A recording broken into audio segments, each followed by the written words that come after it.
중국의 갑작스러운 공격. 인도 중국 접경지대는 삽시간에 불바다가 되었는데요. 중국의 뻔뻔한 대응에 인도는 참지 못했다고 합니다. 한국 무기의 성능을 이미 알고 있던 인도는 이번에는 다른 한국 무기를 구매해 중국에게 보복한다고 하는데요. 그가 선택한 무기는 대체 어떤 무기인지 지금부터 자세하게 설명드리겠습니다. 엄청난 굉음밭을 가던 남자는 지상은 물론 하늘까지 울려 퍼지는 굉음에 깜짝 놀라 고개를 들어 하늘을 바라봤는데 지축을 뒤흔드는 굉음은 온 마을 사람들을 당황하게 만들었습니다.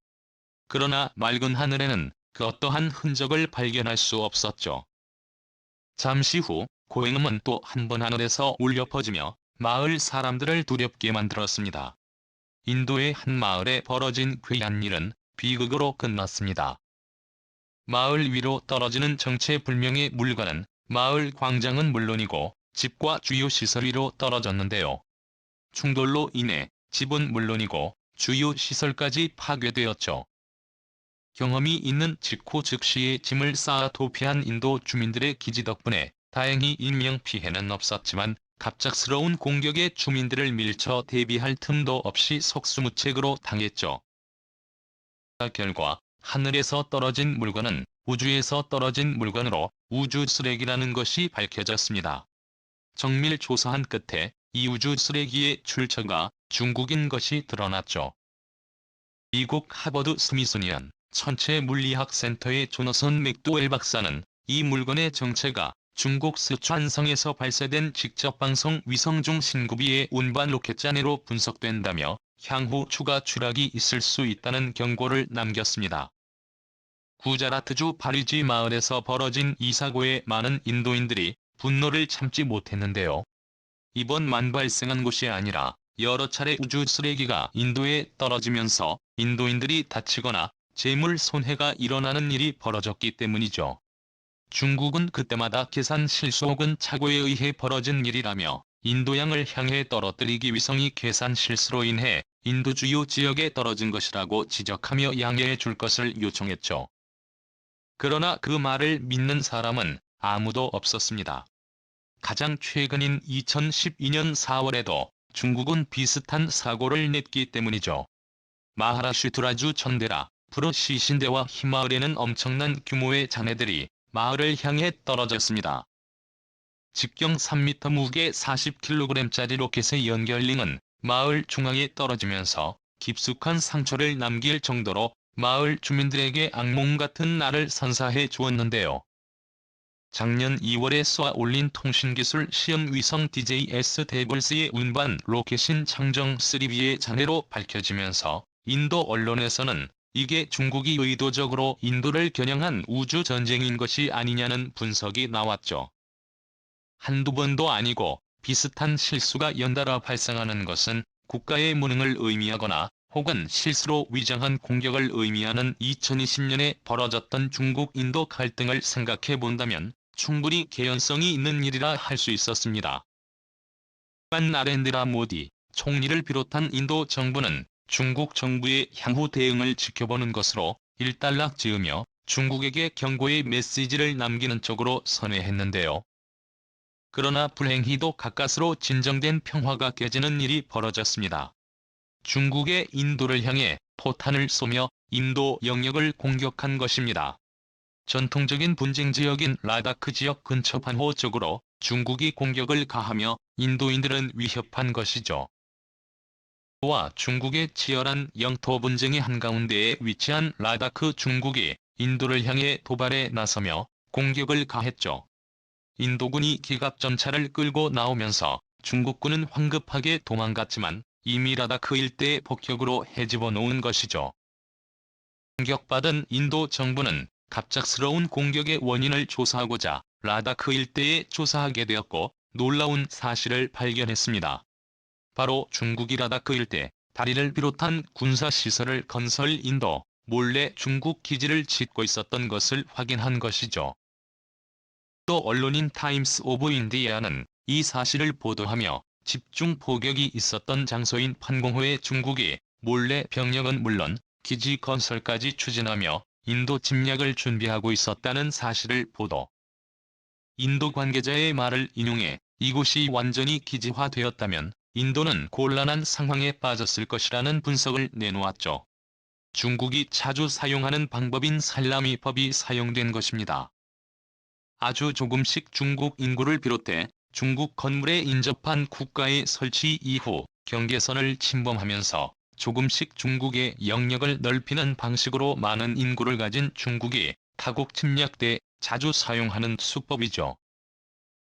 탄과 부탄에 침공할 때도 비슷한 방법으로 주변 군사 경계 지역에 중국 건물을 지으며 자국 땅임을 주장, 이를 토대로 군사 침입을 정당화하는 모습을 보인 바 있습니다. 인도 역시 비슷한 수법을 당했고 이로 인해 많은 피해를 입었었죠. 과거 2020년 라다크가 루한 기곡에서 유혈 사태가 있었던 것도 중국이 인도군을 지키고 있던 지역을 침입했기 때문이었죠. 소규모의 유혈 분쟁으로 인해 사망자가 나올 만큼 치열했던 이전투로 인도군은 병력 확충은 물론이고 K9 자주포를 전방에 배치하는 등 중국 침략을 막기 위해 황급히 무기를 구입하는 모습을 보였습니다.